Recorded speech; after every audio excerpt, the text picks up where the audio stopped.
প্রায় ১৬-১৭ বছর পরে প্রথম ভোট দিতে পারলাম। আমি নিজেও অত্যন্ত আনন্দিত। মানে আওয়ামী লীগের আমলে ভোট দেওয়ার সৌভাগ্য হয়নি।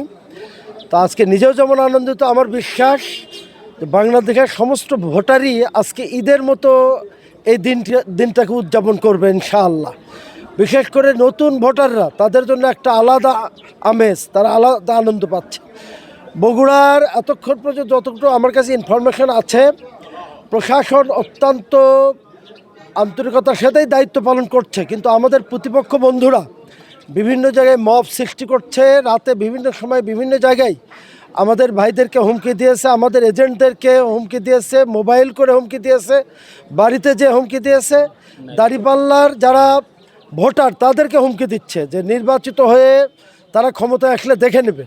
তা আমরা অবশ্য বিভিন্নভাবে সময় লিখিতভাবে মৌখিকভাবে প্রশাসনকে জানিয়েছি। আমরা প্রতিপক্ষ বন্ধুদের কাছে আহ্বান রাখব যে দীর্ঘদিন পরে একটা নির্বাচন, এই নির্বাচনে পরিবেশ যাতে ক্ষুণ্ণ না হয়, এটা জনগণ স্বাভাবিকভাবে নেবে না। তো আমরা বিশ্বাস করি প্রশাসন যদি তাদের ভূমিকা যথাযথ রাখে, সাধারণ জনগণ যে আনন্দ উল্লাসের সাথে ভোট দিচ্ছে, এইভাবে যদি জনগণ ভোট দিতে পারে, আমার বিশ্বাস বগুড়াবাসী, বিশেষ করে বগুড়া সদরের জনগণ এবার সিদ্ধান্ত নিতে ভুল করবে না। বারবার তারা প্রতারিত হয়েছে। বগুড়া উন্নয়নের কথা বলা হয়েছে, 3টা দলই ক্ষমতায় ছিল, কিন্তু তারা প্রকৃত অর্থে বগুড়ার কোনো উন্নয়ন করেনি।